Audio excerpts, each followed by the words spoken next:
ইরানের খার্ক দ্বীপের কাছে সমুদ্রে ছড়িয়ে পড়েছে তেলের বিশাল আস্তরণ। বার্তা সংস্থা অ্যাসোসিয়েট প্রেস জানিয়েছে, দেশটির প্রধান তেল রপ্তানি কেন্দ্রের আশেপাশে এই তেল দূষণ শনাক্ত করা হয়েছে। গত মঙ্গলবার প্রথম খার্ক দ্বীপের জলসীমায় তেল ছড়িয়ে পড়ার বিষয়টি নজরে আসে। শুক্রবার পর্যন্ত তা প্রায় ৭১ বর্গ কিলোমিটার এলাকায় বিস্তৃত হয়েছে।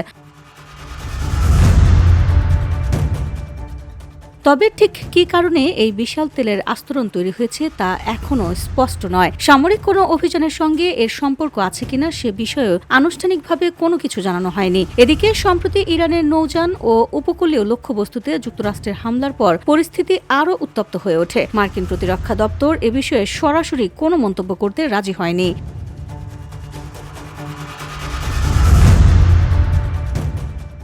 অন্যদিকে যুদ্ধবিরতি নিয়ে নতুন কূটনৈতিক তৎপরতা শুরু হলেও কমছে না যুক্তরাষ্ট্র ইরান উত্তেজনা। হরমুজ প্রণালী ঘিরে হামলা ও পাল্টা সামরিক অভিযানের মধ্যেই তেহরানের কাছে অন্তর্বর্তী চুক্তির প্রস্তাব পাঠিয়েছে ওয়াশিংটন। মার্কিন পররাষ্ট্রমন্ত্রী মার্কো রুবিও জানিয়েছেন, ইরানের জবাবের অপেক্ষায় রয়েছে যুক্তরাষ্ট্র। আর তেহরানের অভিযোগ, যুদ্ধবিরতি ভেঙে আবারও সামরিক অভিযানে নেমেছে ওয়াশিংটন।